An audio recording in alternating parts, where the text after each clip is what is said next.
Marcus just sent in a question and he asks, can I do calisthenics every day or is it too much? Am I overtraining? Can I work out every day or is it too much? And that's a very good and a very common question. A lot of people ask the same exact question. So my answer, should I work out every day, is no, you shouldn't. Why? Because if you ask me this question, chances are that you're not very experienced and you can't really judge how much your body is capable of yet. You will get there, but if you ask me this question, most likely you're not at the point, because if you were, you wouldn't be asking this question. Most of the times, if you are able to work out every day, if you are on that level, you already know, you feel it, and you're not gonna ask someone. So this is why if someone asks me, my first answer is no, you shouldn't. You should leave a day of rest. But of course, you can, and if you can't right now, at some point you might be able to work out every day. In any regards, regardless of what your training routine is, I always recommend people to do something every day. To do some type of sport or some type of exercise, because nobody ever died because he walked for 10 minutes. So if you're not strength training, you can still, stretch, you can still do cardio, you can do quick conditioning circuit, you can swim. There is a lot of things to keep your body active without actually doing hard strength training every day. And back to the question, if you can actually do strength training, calisthenics every day, it depends on a few factors. It depends on how you train, it depends on your training intensity, on your volume, it depends, if you train for 20 minutes or if you train for 5 hours. It depends on how you basically, how you design your training routine. Are you working out the same muscle every day or are you splitting it up? But all of these things also mainly depend on yourself and on your ability to recover. And everyone is different in this. This is why, a lot of people, they see a certain routine on the internet, on some forum or on some magazine, someone they look up to trains using this routine. So they start doing it too. And it doesn't work, even though it's the same exact routine. Why? Because one person has a certain ability to recover and another person has a totally different ability to recover. And it doesn't mean that one is better than the other. It just means that you need to find out what works for you and what is the best type of routine and program, the right type of frequency and the right type of workout for your muscle, for your goals, and for your ability to recover. And a lot of people have a hard time understanding this. Everyone is different, and some people are tall, some people are short, some people have green eyes, some people have brown eyes, some people just recover quicker than others. That's how it is. Everyone is different. So how can you judge it though? Well, as I said, I recommend people not to work out every day in the beginning. Why? Because you start out, let's say you could work out every day, but you hold back and you leave a day of rest. Soon you'll be able to see, hey, actually I can do more. I feel great, my workouts are going great, I'm becoming stronger, I'm getting more reps, I can do more difficult exercises, this and that. So you realize, hey, I can do more, and you increase frequency, or you make your workouts a little harder.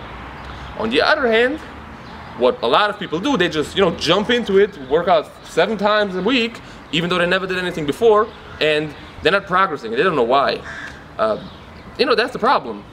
That's why I always recommend start slower, maybe even slower than you need to, because then you'll have a strong foundation and you will be able to judge, can I do more, can I do less, should I do less, and all of this.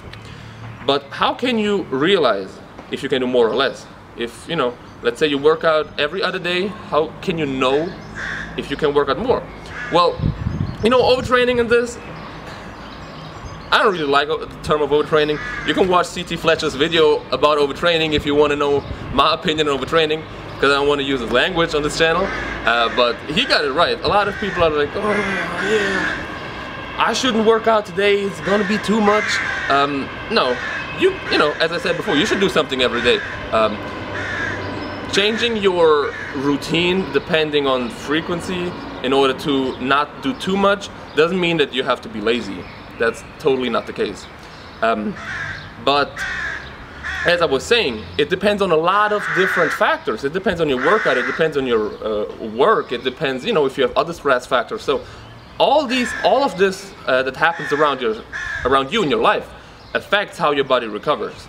So if you start out leaving a day of rest, you will be able to judge whether you're progressing by, and this is a trick that a lot of people underestimate, and a lot of people don't do this, keep a workout log.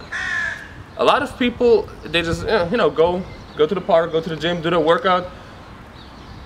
2 years later, they go back and do the exact same thing. And they didn't even realize that in those past 2 years, they didn't progress. They're not getting more reps, they're not getting more difficult exercises, not doing more weights if they train with weights.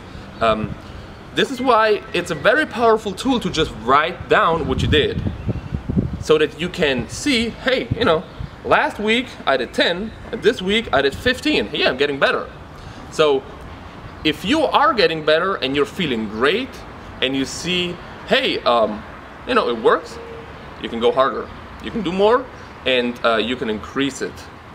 As I said, everyone is different. I just did the interview with Juice, and if you've watched it, I'll put the link here. Juice said he works out 4 hours a day, and he does pull-ups and push-ups and dips and squats every day. That's because he's able to do this. You know, he has a certain muscle maturity. He is on a, you know, certain fitness level where his muscles are able to actually endure through such a hard program. But that doesn't mean that just because Juice does this, or just because Dennis does that, or just because someone else does something else, you have to do it too. Now, usually doing pull-ups and push-ups has less of a strain, especially in the central nervous system, than doing, you know, strongman training or high intensity 1 rep max squats or deadlifts. So you might be, if you have a certain fitness level, you can, you know, easily do pull-ups and push-ups. Doing a couple of pull-ups and push-ups is actually beneficial. It's not gonna, you know, destroy your recovery if you just use the muscle a little bit. On the other hand, you don't want to exaggerate. So only because you can do push-ups every day, you don't, you know, want to do too much. And again, it all depends on what you can do. It all depends on your ability to recover.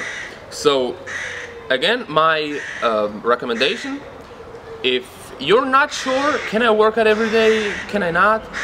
And you're not really feeling good, you're not feeling strong, your workouts are not really that good, start out doing a little less, maybe, you know, leaving a day off, and then see how you get, where you get from there. If you get better, if you feel good, then no problem, you know, do more. But you can always, it's always better to start out a little slower and find out where your potential and where your limit is, instead of doing too much and then ending up not having result and giving up. So my recommendation, you know, do something every day, do some type of sport every day, but if you're starting out, first leave a day off and then, you know, pick it up from there. Hope that helps. If you have any other questions, just send us a message or an email and we'll answer.